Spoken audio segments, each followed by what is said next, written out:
Felveheted. Nem jelentelek fel, ha felraksz internetre. Nem jelentelek fel. Jó, már csak azért, hogy nehogy feljelent. Akkor nem adsz egy 100-at? Nem, nincs.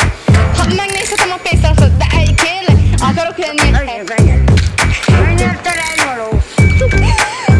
Na, énekel valamit, vagy én énekelhetek? Énekeltek? Melyiket? Mondd a kedvenc zenét. Aranyeső? Ne, téged nem akarok felvenni. Énekeljünk együtt. Melyiket ismered? Nem?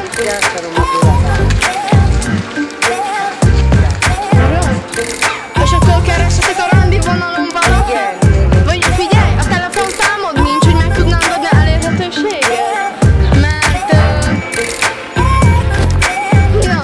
mi a kedvenced? Nincs egy kedvenced, mondtam, Dankó Szilvit ismered? Úgy imádom, drágám, Miskolcon volt olyan kis